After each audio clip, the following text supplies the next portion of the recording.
give 471 unique individuals, and above all else, how I did not want to come across as cliched.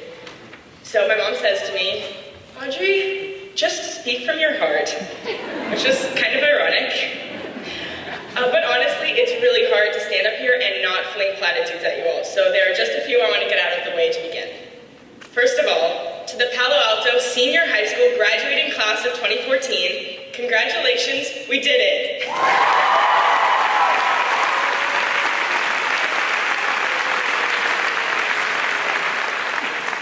To the family and friends in attendance, you did it too.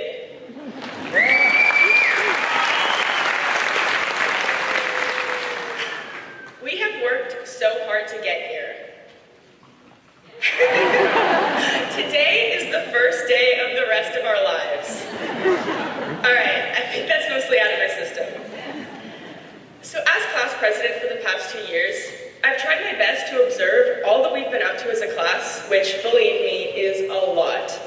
And I could try to enumerate the accomplishments we've collectively accumulated, from sports, to academics, to debate, to theater, to music, to robotics, to business, to service, to art, to marathon Netflix watching. But I just couldn't without leaving out tons or bumping up against my time limit. What I will say is this: our Senior Spirit Week slogan had it right. The class of 2014 is naturally selected. Individually, I am constantly blown away by us, and I mean that sincerely. The cool part is how we are all so different. I could pick out any 2 random individuals from this class, and they would both likely be equally awesome. Maybe one could be a member of Pally's impressive Scioli team, and the other a dedicated campus staffer. Or one could be the best person to go to when your boyfriend breaks up with you, and the other the smartest but most humble person you've ever met.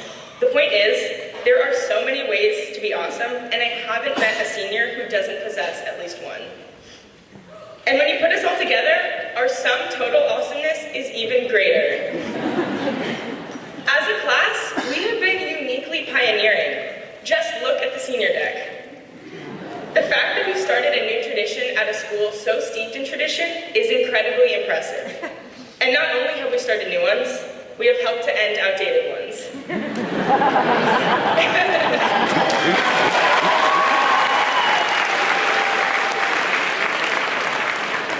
I think this speaks most to our character. We're conscientious, thoughtful, and creative. And given that we have done so much and grown so tremendously over the past 4 years, both individually and collectively, I was hard-pressed to come up with any advice I felt justified giving to this group of my peers, my equals. But I have just a few thoughts I would love to leave you with as we approach the moment when we will part ways. The first thing I want all of us to do is to slow down.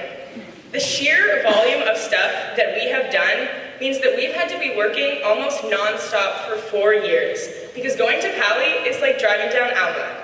The speed limit is 35 miles per hour, but when you get on the road, it's impossible not to go 50. Pally has afforded us so many opportunities that it's been all too easy to fill up our time and end up having to run around and stay up way too late to get it all done. And as we move on, this mixed blessing will only become more prevalent. But if we learn now to stop every once in a while to think about our individual route instead of racing down the same straight road we feel like we should be on, I know that we'll all be more satisfied. And when we are able to do that, to slow down from time to time, we may notice things about the road we're each on that we did not before.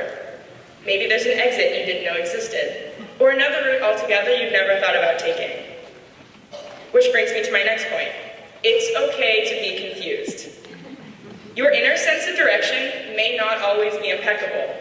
If it is anything like mine, it will suck. And you will end up walking around Little Basin for 45 minutes on senior cut day trying to get back to your campsite from the bathroom. Your sense of direction for your life may lead you astray, but unlike my sense of direction on the road, it will always ultimately get you to the correct destination. The idea of graduating high school terrified me because for the first time, my future was dictated more by me than by anybody else. I knew that when I was promoted from elementary school, which middle school I would go to. And after that, that I would go to high school. And until 18, I basically knew what to expect from year to year. Each year was, for the most part, only a slight variation upon the last. As we're all finding out, this is not remotely true anymore. Despite what we may have been groomed to believe, there really is no single formula which, if you plug in all your variables, will spit out your life's outcome. For once, Google Maps will not help you get where you need to go. Luckily, we all come equipped with navigation systems. For 18 years, they have been gathering information in preparation for taking us on the trip that is the rest of our lives. Every experience we have had, every lesson we have learned, every piece of knowledge we have acquired has gone towards programming this navigation system. And I'm confident that if we choose to utilize them, they will get us exactly where we need to go. Like my mom said, all we need to do is follow our hearts. Thank you.